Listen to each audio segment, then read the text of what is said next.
दर्शकों नमस्कार। Social media पर अक्सर आप लोग देखते हैं संत रामपाल जी के जितने भी फॉलोवर हैं वो लोग यही चिल्लाते रहते हैं कि हम भारत को दहेज मुक्त बनाना चाहते हैं। हमारे गुरुदेव का मिशन है भारत को दहेज मुक्त बनाना। उनके गुरुदेव का तो मिशन हो सकता है, लेकिन मुझे नहीं लगता कि वर्तमान में संत रामपाल जी के जो फॉलोवर हैं संत रामपाल जी के जेल जाने के बाद उनके मिशन को फॉलो कर रहे हैं। ये वीडियो आप जी देख रहे हैं, ये संत रामपाल जी के फॉलोवर के बीच में आपस में शादी का है, जिसको वे लोग रमेणी का नाम देते हैं। भाई और बहनों, क्या आपको किसी भी एंगल से ये लग रहा है कि ये लोग एक संत के शिष्य हो सकते हैं? इनका पहनावा, इनका रंग ढंग, इनका आपस में मिलना जुलना क्या कहीं से भी एक भगत की तरह लग रहा है, एक संत के शिष्यों की तरह लग रहा है? और ऊपर से कहते हैं कि हम भारत को दहेज मुक्त बनाना चाहते हैं। हम संत रामपाल जी के फॉलोवर ना दहेज में 1 रुपया लेते हैं, ना किसी को 1 रुपया देते हैं। दहेज तो राक्षस है। ये वीडियो आप ध्यान से देखिएगा। और इस वीडियो में जो लड़की है वो संत रामपाल जी की फॉलोवर है और एक अन्य लड़के संत रामपाल जी के फॉलोवर के साथ ही अपनी शादी कर रही है। भाई और बहनों, आजकल आप देखते होंगे दहेज लेने का एक नया ट्रेंड चल पड़ा है। पहले के समय में जब लोग अपनी बहन बेटी की शादी किया करते थे और जो भी वो दहेज दिया करते थे, सामान दिया करते थे, बेड, कूलर, फ्रिज, बर्तन वगैरह, साइकिल वगैरह, मोटरसाइकिल वगैरह, तो उसका प्रदर्शन किया करते थे। लोग उसको देखा करते थे कि दहेज में क्या क्या दिया है। लेकिन आजकल एक ट्रेंड चल गया है, इस प्रकार से दहेज लेने को सार्वजनिक तौर पर लोग अपनी बेइज्जती मानते हैं। तो लोगों ने नगद लेना शुरू कर दिया। लड़की वाले से या तो सोने चांदी के आभूषण लेने शुरू कर दिए, या फिर नगद पैसे लेने शुरू कर दिए, या फिर लड़की के नाम पर कोई प्लॉट वगैरह, कोई जमीन वगैरह। लोगों ने आज इस प्रकार से दहेज लेना शुरू कर दिया है। और मुझे लगता है संत रामपाल जी के फॉलोवर भी संत रामपाल जी के मिशन को बुलाकर उसी परिपाटी पर चल पड़े हैं। ये लड़की देखिएगा आप, ये लोग दावा करते हैं कि हम संत रामपाल जी के फॉलोवर हैं, 1 रुपया हम किसी से दहेज नहीं लेते। इस लड़की ने ऊपर से लेकर नीचे तक जितना सोना पहन रखा है, जितनी ज्वेलरी पहन रखी है, आम व्यक्ति भी विचार कर सकता है कि कम से कम 5 से 7 लाख रुपए तक का ये सोना है, ये ज्वेलरी है। ये ज्वेलरी लड़की कहां से लाई होगी? इस लड़की के पिता ने दी होगी। तो लड़की के पिता ने दी है तो क्या यह दहेज नहीं है? क्या एक लड़की के द्वारा उपदेशी होने के बावजूद अपने पिता से इतना गहना बनवाना, क्या यह दहेज नहीं है? या उस पिता के द्वारा अपनी लड़की को, जो कि संत रामपाल जी की शिष्या है, 5-7 लाख रुपए की ज्वेलरी बनाकर देना, इतना सोना उसको पहनाना, शादी का महंगा महंगा जोड़ा ला कर देना, क्या यह दहेज नहीं है? जिस प्रकार से दुनिया वाले सोने चांदी के रूप में दहेज लेते हैं, उसी प्रकार से संत रामपाल जी के फॉलोवर ले रहे हैं। तो बताइए कहां से दहेज मुक्त भारत बनाएंगे? ये तो वही सब कुछ फॉलो हो रहा है जो जगत वाले कर रहे हैं। तो क्या आप इसको दहेज मुक्त कहोगे? बिल्कुल भी इसको दहेज मुक्त नहीं कहा जा सकता है। वास्तव में दहेज मुक्त शादी या रमेणी वो होती है यदि किसी लड़की का बाप सक्षम है अपनी बच्ची को करोड़ों रुपए देने में, और लड़की को या लड़के वाले को अगर अपने गुरुदेव का मिशन याद है कि बेटा ना 1 रुपया लेना, ना 1 रुपया देना, और सादा कपड़ों में ही हमने रमेनी करनी है, शादी करनी है, तो ये लड़की अपने पिता को मना कर देती कि पिताजी, मैं तो संत रामपाल जी की शिष्या हूं, और यदि आप मुझे इस प्रकार से सोने चांदी के आभूषण में ला दोगे, यदि आप ये 5-7 लाख रुपए के सोने चांदी के आभूषण मुझे दोगे, तो ये तो मेरे गुरुदेव के ज्ञान और मिशन के खिलाफ है। मेरी तो मर्यादा टूटेगी, मेरे गुरुदेव मुझसे नाराज होंगे। और उधर जो लड़का है, जो संत रामपाल जी का फॉलोवर है, उसको भी मना करना चाहिए कि मैं उसी समय रमेनी करूंगा, शादी करूंगा, जब ये लड़की बिल्कुल सीधे साधे तरीके से ना कोई गहना, ना कोई मेकअप, ना कोई तड़कीले भड़कीले कपड़े, शादी वाले जोड़े, कुछ नहीं होना चाहिए। सिंपल तरीके से लड़की मंडप में बैठेगी तो मैं मेरे गुरुदेव के विधि विधान अनुसार 16 या 17 मिनट में जो रमेणी होती है मैं उससे शादी करूंगा। लेकिन यहाँ ना तो लड़की अपने पिता को मना कर रही है, ना लड़का अपने ससुर को मना कर रहा है। उल्टा ये तो खुश नजर आ रहे हैं, ये तो मुस्कुरा रहे हैं। इनके चेहरे की चमक देखिए, किस प्रकार से मेकअप करवा रखा है, लाल पीली हो रही है। ऊपर से बाप ने अपनी बेटी को सोने चांदी में बिल्कुल पीली कर रखा है। तो इनको तो खुशी हो रही है, इनको मर्यादा टूटने का भय नहीं, इनको डर नहीं, इनको अपने गुरुदेव का मिशन याद नहीं। भक्ति बिना क्या होते हैं ये भरम रहा संसारे, रति कंचन पाया नहीं रावण चलती बारे। ओह, सर्व सोने की लंका थी, किसा को बद्दी था करके भक्ति सिद्धि प्राप्त रिद्धि प्राप्त करके, और सोने की लंका जैसे हम गारा की ईंट पका के और मकान बनाते हैं, वो सोने की ईंट बना के, छोटी छोटी ईंटें होती थी पहले, और उनसे सोने ही की वो गारा बना के और महल बनवा रखे थे उसने। इतना धनी था। और आप दौरे मुश्किल से 50-20 ग्राम 20 तोले सोना होगा थर, बुढ़ा बुढ़ा सेठ होगा जिस पर 20-30-40 तोले सोना हो गया। कहते वो रति नहीं लेके गए, ग्राम भी नहीं ले जा सका, तुम कहां ले जा सकोगे और के कला तोड़ दोगे 40 तोले सोने में। ये तो खाम खागा सर दर्द है। सोना तो घर में बना रखना चाहिए आपने, और ना इसको पहनना चाहिए। क्या फायदा कान में डाल लिया, कान नाक में डाल लिया, 36 पंगे कड़े बना लिए।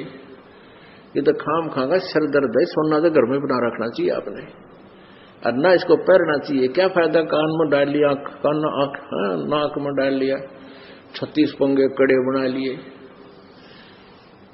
परमात्मा ने इतना सुंदर शरीर दे रखा है, इस पर आडंबर करने की कतई जरूरत नहीं, इसे भगवान रुष्ट होता है।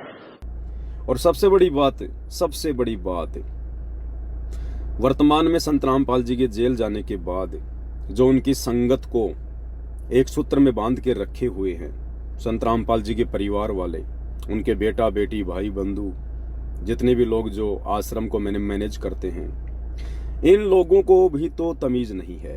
अरे कम से कम इन लोगों को तो, जिन लोगों की रमेणी है, उनको समझाना चाहिए कि भाई यदि आप इस प्रकार से आडंबर या पाखंड करके, सोने चांदी से लद के और मेकअप वगैरह करके अगर आप इस प्रकार से रमेणी करना चाहोगे तो हम बिल्कुल भी अलाउ नहीं करेंगे। ये हमारे गुरुदेव के मिशन के खिलाफ है, इससे मर्यादा टूटती हैं, हमारे गुरुदेव नाराज होते हैं और ये आश्रम की मर्यादाओं के खिलाफ है। लेकिन संत रामपाल जी के परिवार की तरफ से भी कोई मनाही नहीं है। ये लोग भी सहर्ष इनकी रमेणियां करवाते हैं, क्योंकि हमें पता चला है कि जब इस प्रकार से रमेणियां होती हैं इन आश्रमों में तो संत रामपाल जी के परिवार वाले 50,000 रुपए लेते हैं। यानी संत रामपाल जी के मिशन में, उनके मार्ग में एक पाठ करवाना होता है जो कि 25,000 रुपए का है। तो जब भी किसी लड़के या लड़की की रमेणी होती है तो दोनों पक्षों से 25,000 रुपए एक पाठ के रूप में लिए जाते हैं। उसके बाद उनकी रमेणी होती है, या उन लोगों को संकल्प करना पड़ता है कि हम लोग पाठ का संकल्प करते हैं और धीरे धीरे हम आपको इन आश्रमों में पैसा दे देंगे।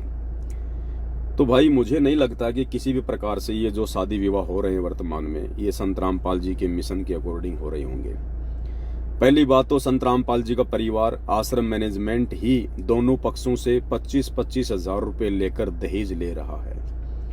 उसके बाद लड़की अपने बाप से दहेज ले रही है, सोने चांदी के रूप में ले रही है। बाप अपनी बेटी को दहेज दे रहा है सोने चांदी के रूप में, 5-7 लाख रुपए का गहना पहना कर। लड़का जिसकी रमेणी है वो भी मना नहीं कर रहा, इसका मतलब वो भी दोषी हो रहा है। वो भी दहेज मुक्त भारत के खिलाफ है, दहेज मुक्त शादियों के खिलाफ है। और सोचिए जब ये लोग इस प्रकार से शादी के समय इतना आडंबर, इतना पाखंड कर रहे हैं, अपने गुरुदेव की मर्यादाओं को तोड़ रहे हैं, भला इनकी शादी होने के बाद जब ये अपने घर पर जाएंगे तो इनके माता पिता अपने रिश्तेदारों के लिए, अपने समाज वालों के लिए क्या कुछ नहीं करेंगे। वो लोग डीजे भी बजाएंगे, रिसेप्शन पार्टी भी देंगे, अपने समस्त रिश्तेदारों को बुलाकर सब कुछ करेंगे। तो भाई और बहनों, वर्तमान में संत रामपाल जी के दहेज मुक्त मिशन की आड़ में खुद संत रामपाल जी का परिवार ही उनके मिशन को बर्बाद कर रहा है, बिगाड़ रहा है। अन्यथा संत रामपाल जी के परिवार को पहले ही, जैसे ही संत रामपाल जी जेल में गए और उसके बाद इन लोगों ने आश्रम खोले, उसी समय से इन लोगों को ये नियम पारित कर देना चाहिए था कि इस आश्रम की तरफ यदि कोई कदम बढ़ाएगा तो संत रामपाल जी के प्रत्येक नियम को फॉलो करना पड़ेगा। अन्यथा हमें ऐसे भक्तों की कोई आवश्यकता नहीं है। ना हम किसी के दान धर्म के भूखे हैं, ना हम किसी की संपत्ति के भूखे हैं, लेकिन ऐसा बिल्कुल नहीं है। असल में संत रामपाल जी का परिवार भक्तों के दान धर्म का ही भूखा है। कहते नकबे सर नकबा बनी पैर थी हार हमेल, 1-1 लाख के गहने पहरा करती, आज वो सुंदरी से कुतिया बनी देख साहिब के खेल। तो पुण्यात्मा, ये इन बातों से डर लगना चाहिए। इन बातों से डर लगने लगेगा, मालिक में रुचि बनेगी और भजन करने को दिल करेगा। और ये लोग दिखावा जो ड्रामा है, नाचा कूदी, ये बकवाद मन में आवे को नहीं। ये कहने की आवश्यकता नहीं पड़ा, दास ने कैसा मत करियो। हाँ, कहना तो पड़ता है एक बार बालक को, कुछ दिनों के बाद फिर आपकी रुचि ना बढ़े। आपको नाम दिया जाता है, नाम देने से पहले सब नियमों से परिचित कराया जाता है। और हमने ये पुस्तक बनाई है भक्ति सौदागर को संदेश। इसके प्रथम अध्याय में ही हमने नियमों का पूरा विस्तार से विवरण दिया है कि कोई भी पुण्यात्मा इस आश्रम की तरफ आएगा तो पहले तैयार होकर आवे। पहले क्या होता था कि भक्तजन समझाते थे, नाम ले लो तुम्हारा कल्याण हो जाएगा, बड़े सुख होते हैं। यहाँ आ जाते थे उपदेश लेने, और यहाँ आकर के हम फिर उनको लिस्ट दिखाते थे, ये नियम निभाने हैं, तो बात जाते थे कि नहीं हमारा भी ये नियम नहीं निभा, क्योंकि वो उल्टे रंग में रंगे हुए वो सारे। तो अब उनको पहले ये लिख कर दे दिया कि तुम तैयार होकर आ जाना, तुम्हारा मन मान्य तो आना, क्योंकि कल्याण होगा इस मर्यादा में रहने से। तो अब उनको पहले ये लिख कर दे दिया कि तुम तैयार होकर आ जाना, तुम्हारा मन मान्य तो आना, क्योंकि कल्याण होगा इस मर्यादा में रहने से।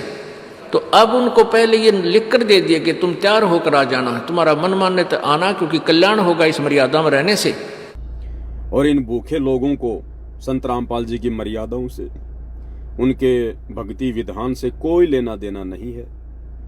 इनको केवल पैसा चाहिए, माया चाहिए। भाड़ में जाए संत रामपाल जी, भाड़ में जाए संत रामपाल जी का मिशन। तो भाई और बहनों, ये हकीकत है जो आपकी आंखों के सामने है। ये लड़की आप देख सकते हैं किस प्रकार से इसने 5-7 लाख रुपए के गहने पहन रखे हैं। इसके हाथों को देखिए आप। ओ हो, हे भगवान।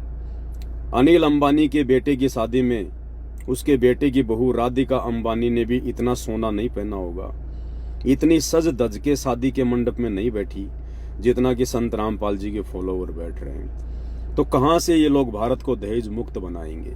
ये तो समाज को उल्टा बिगाड़ रहे हैं। इनकी करनी और कथनी में रात दिन का अंतर है। करनी तज कथनी कथे, अज्ञानी दिन रात, कुत्ते जूं भौंकत फिरे, सुनी सुनाई बात। यदि वास्तव में आप लोग संत रामपाल जी के यथार्थ मिशन से परिचित होना चाहते हैं, संत रामपाल जी की सभी मर्यादाओं से परिचित होना चाहते हैं कि कैसे होते हैं संत रामपाल जी के फॉलोवर, क्या क्या उनकी मर्यादा है, वास्तव में संत रामपाल जी का सच्चा मिशन कहाँ से संचालित हो रहा है, तो आप जी फेसबुक पर जाकर सर्च कीजिए पवन दास इज लाइव।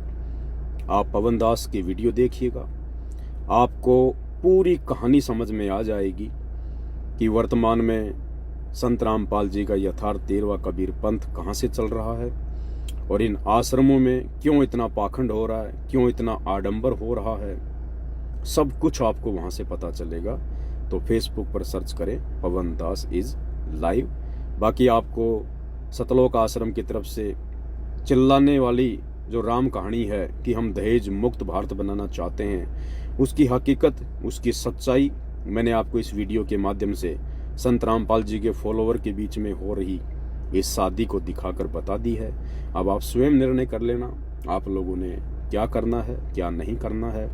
भक्ति के नाम पे ढोंग करना है, पाखंड करना है, या हल्के में लेना है, या फिर साध संगति से जुड़कर आप लोगों ने संत रामपाल जी के मिशन के साथ साथ अपना आत्म कल्याण करवाना है, अपना मोक्ष करवाना है और अपने गुरुदेव भगवान को प्रसन्न करना है।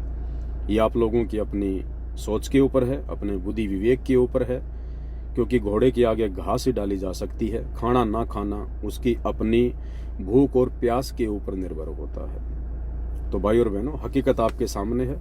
आगे भी समय समय पर आपको इस प्रकार की हकीकत से परिचित करवाते रहेंगे।